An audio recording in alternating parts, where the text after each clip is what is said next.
भगवान कृष्ण के हृदय से प्रकट हुई भगवती एकादशी मैया कृष्ण प्राण वल्लभा हैं। सब तिथियों की परमेश्वरी तिथि है एकादशी। जगत कल्याण के लिए एकादशी मैया को रचा गया। जो एकादशी में जन्मे सो भगवान का, जो एकादशी में मरे सो भगवान का, और जो एकादशी का व्रत करे सो भगवान का। बोले एकादशी मैया की जय हो। परिवार में से अगर एक व्यक्ति भी एकादशी का व्रत कर रहा है तो वो परिवार कृतार्थ है, कल्याण हो जाएगा। वो एक ही कईयों को उतार देगा। वो सभी कर रहे हो फिर तो कहना ही क्या। महर्षि गालव के एक पुत्र थे, नाम था जिनका भद्रशील।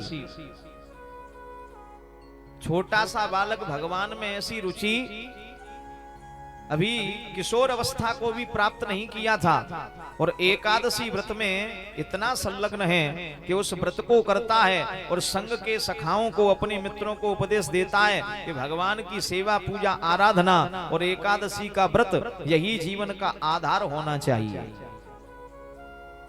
जब खेला करता था अपने मित्रों के साथ तो मिट्टी को लेकर अपने हाथ में भगवान विष्णु की मूर्ति बनाता था और अपने साथियों से भी बनवाता था। कई एकादशियों का व्रत उसने किया। बालापन था, बाल्यकाल है, पिता गालव से रहा नहीं गया। बच्चे से पूछा, बेटा तूने ऐसा कौन सा पुण्य किया है कि बचपन से ही तेरी आसक्ति भगवान में है? ऐसा कौन सा पुण्य कर्म करके आया है जिसके प्रभाव से तेरी इतनी रुचि है? भगवान नारायण की सेवा में लगा रहता है, मिट्टी के ठाकुर जी बनाकर उनकी पूजा किया करता है, अपने मित्रों से कहता है कि पूजा करो, स्वयं व्रत रहता है और उनको भी उत्साहित करता है। तब गालव ऋषि माने अपने पिता की वाणी को सुनकर भद्रशील ने प्रणाम किया। भद्रशील कहते हैं, पिताश्री मैंने शायद कोई ऐसा पुण्य कर्म किया होगा जिसके कारण मुझे पिछले कई जन्मों की याद है। इससे पहले जन्म में मैं एक राजा था, नाम था मेरा धर्मकीर्ति। धर्मकीर्ति नाम का राजा, जैसा मेरा नाम वैसा ही मेरा गुण था। मैंने धर्म की कीर्ति को, धर्म की ध्वजा को बढ़ाया, संसार में मेरा बोलबाला होने लगा। पर ये बात विधर्मियों को अच्छी नहीं लगी तो वे विधर्मी मुझसे मित्रता करके धीरे धीरे मुझे पूजा पाठ से च्युत करने लगे, दूर हटाने लगे। और जैसा करो संग वैसा चढ़े रंग। स्थिति ऐसी बन गई कि नाम था धर्म कीर्ति पर मैं अधर्म करने लगा। वो इतना अधर्म करने लगा कि लोग मुझसे हो गए परेशान। एक दिन अपनी सेना के संग शिकार खेलते खेलते मैं नर्मदा नदी के तट पर जा पहुंचा।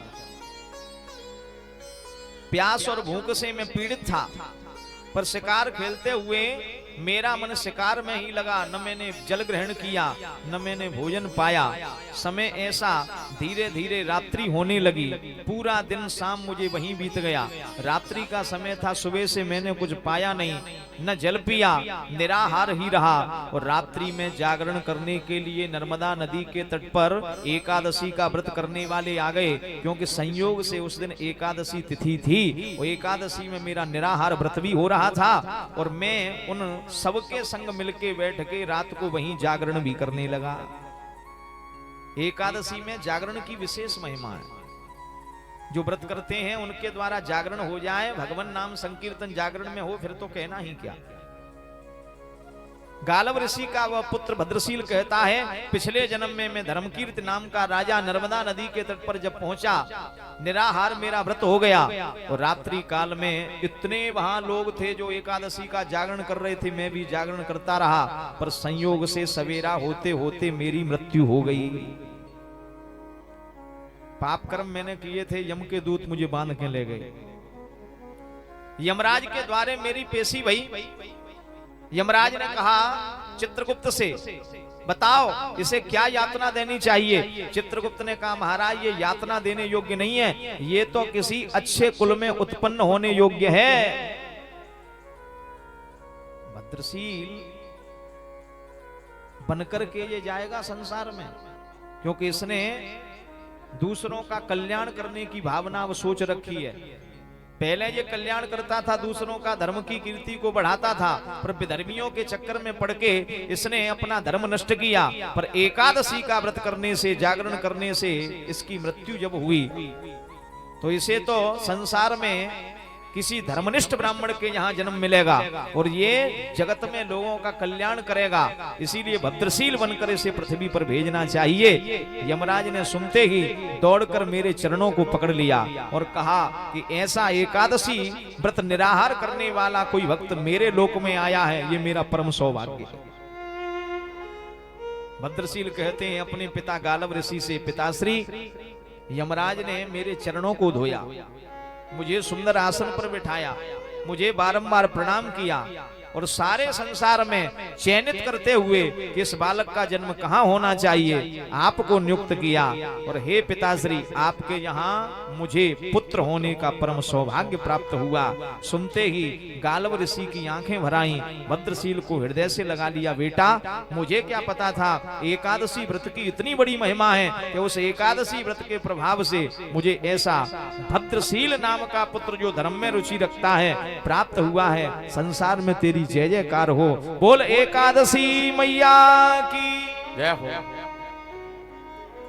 तो इतना बड़ा पापी जो विधर्मियों के चक्कर में पड़ के अधर्म करने लगा था, पर निराहार व्रत रहने से, जागरण करने से एकादशी को मृत्यु जब हो गई तो अगले जन्म में ब्राह्मण कुल में उसे जन्म मिल गया, भगवत आराधन करने लगा।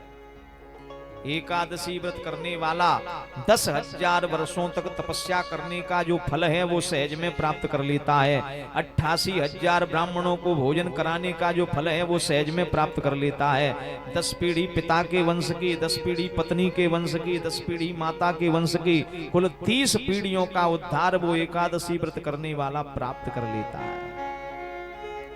किसी को भारी कष्ट हो, रोग शोक ने सता रखा हो, पीड़ा सहन न हो रही हो, तो ऐसे उस जीव के कष्ट को देखकर अगर कोई एकादशी मैया से निवेदन कर दे, हे एकादशी मैया, जो व्रत मैंने किया था उसका फल इसको मिल जाए, इसका कष्ट दूर हो जाए, तो भगवती एकादशी उसके कष्ट को दूर कर देती है। एकादशी की महिमा। सूर्य उदय से पहले ही शौच आदि स्नान क्रियाओं से निवृत्त हो जाना चाहिए।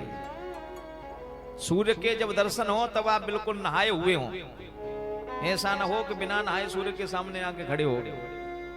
एकादशी व्रत वाले दिन भगवान सूर्य का दर्शन हो तब तक तो बिल्कुल निवृत्त हो जाना चाहिए स्नान ध्यान से, भगवान सूर्य का दर्शन करें।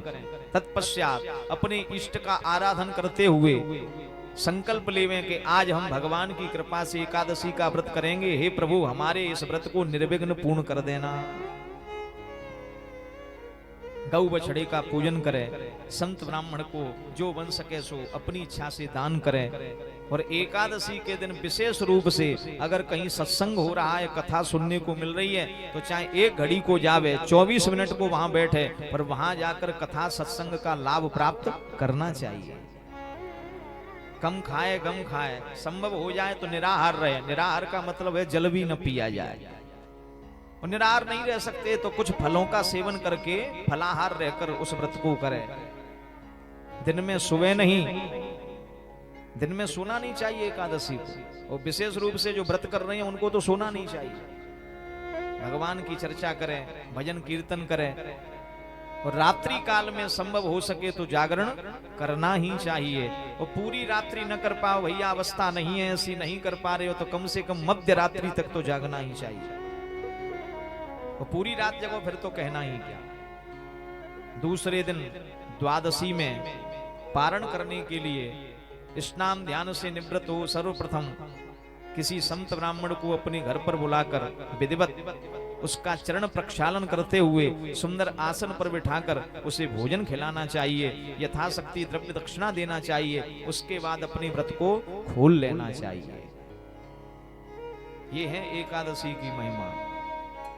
भगवती एकादशी चारों पुरुषार्थों की सिद्धि करने वाली है। जिन्होंने नियम से इस व्रत को किया उन्होंने बहुत कुछ संसार में पाया।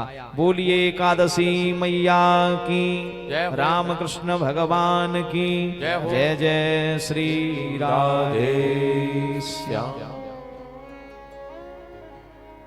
एकादशी का व्रत संभव हो सके तो निराहार ही किया जाए, निराहार नहीं तो फलाहार करके कर लो। पर अब स्थिति बिगड़ गई है, अब फलाहार कम फुलाहार ज्यादा होता है।